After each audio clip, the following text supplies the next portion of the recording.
সোনালী কিংবা লেয়ার, দেশি কিংবা ব্রয়লার যে কোনো মুরগি রান্না করতে পারবেন আমার এই রেসিপি ফলো করলে। আজকে আমি রান্না করে দেখাবো সেহরির জন্য দেশি মুরগি।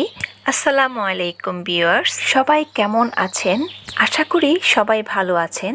তো রেসিপির শুরুতে আমি একটা মশলা তৈরি করে নেব। এর জন্য একটা ব্লেন্ডার জারে নিয়ে নিচ্ছি 7-8টা মতো লং, তার সাথে দিয়ে দিচ্ছি 9 থেকে 10টা মতো এলাচ, কালো এলাচ দিয়ে দিচ্ছি একটা, দারুচিনি দিয়ে দিচ্ছি 3 থেকে 4 পিস, হাফ চামচ দিয়ে দিচ্ছি গোলমরিচ। এবার সব মশলাগুলোকে না ভেজে ব্লেন্ডারে গুঁড়ো করে নেব। তো মশলাগুলোকে না টেলে আমি গুঁড়ো করে নিয়েছি, দেখতেই পাচ্ছেন। এখন চলে যাব মূল রান্নায়। আজকের দেশি মুরগিটা আমি প্রেসার কুকারে রান্না করব। আচ্ছা, আপনারা চাইলে কিন্তু মুরগিটাকে নর্মাল পাতিলেও রান্না করতে পারবেন। তো আমি তাড়াতাড়ি সিদ্ধ করার জন্য প্রেসার কুকারে রান্না করছি। বাজার থেকে বড় সাইজের একটা দেশি মুরগি নিয়ে এসে ওটাকে কেটে ধুয়ে ভালো করে পরিষ্কার করে পানি ঝরিয়ে নিয়েছি। মুরগিটাকে প্রেসার কুকারে নিয়ে নিচ্ছি। এখন দিয়ে দেবো 1 কাপ পেঁয়াজ কুচি। তার সাথে একে একে আমি সব মশলা দিয়ে দিব।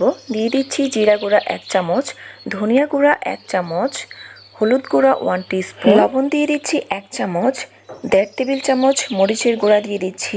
ঝালের পরিমাণ আপনারা আপনাদের পছন্দ অনুযায়ী বাড়িয়ে কিংবা কমিয়ে দিতে পারেন। আচ্ছা, আগে থেকে যে মশলাটা রেডি করে রেখেছিলাম ওই মশলা থেকে 1.5 টেবিল চামচ মশলা অ্যাড করে দিচ্ছি।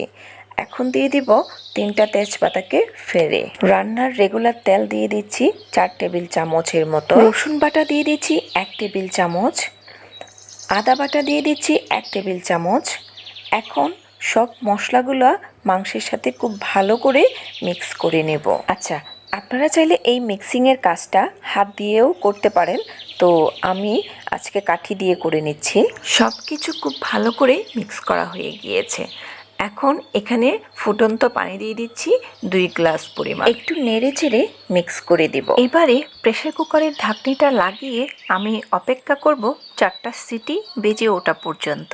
প্রেসার কুকারে 4টা সিটি বেজে উঠলেই এরপরে আমি চুলার ফ্লেমটাকে অফ করে দিব।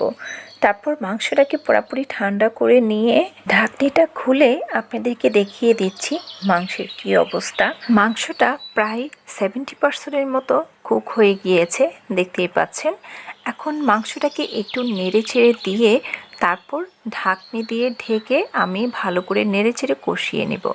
মানে ঢাকনিটা আমি পুরোপুরি বন্ধ করব না, জাস্ট একটু উপরে রেখে এরপর আবার নেড়ে ছেড়ে দিব, আবার ঢাকনিটা দিয়ে এভাবে করে মাংসটাকে ভালো করে কষিয়ে রান্না করে নিচ্ছি। আচ্ছা, চুলার ফ্লেমটাকে কিন্তু এ পর্যায়ে মিডিয়ামে রাখতে হবে।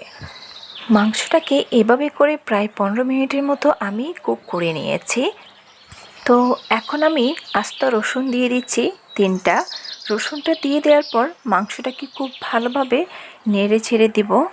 এরপর ঢাকনি দিয়ে ঢেকে লো হিটে মাংসটাকে রান্না করব আরও 10 মিনিটের জন্য। তো মাংসটাকে আমি 30 থেকে 35 মিনিট পর্যন্ত রান্না করে নিয়েছি। সেহরিতে এই দেশি মুরগিটা রান্না করে অবশ্যই গরম ভাতের সাথে খেয়ে দেখবেন। আমার কাছে খেতে খুবই অসাধারণ লেগেছে। আশা করছি আজকের রেসিপি আপনাদের কাছে অবশ্যই ভালো লেগেছে। যদি বাসায় ট্রাই করেন অবশ্যই আমার কাছে কমেন্টস করে জানাবেন। রেসিপি ভালো লাগলে লাইক, কমেন্টস, শেয়ার করবেন। আর এরকম সহজ এবং মজাদার রেসিপি পেতে চ্যানেলটাকে সাবস্ক্রাইব করে নিয়মিত চ্যানেলের পাশেই থাকবেন। ধন্যবাদ সবাইকে এতক্ষণ আমার ভিডিওটা দেখার জন্য। আল্লাহ হাফেজ, আসসালামু আলাইকুম।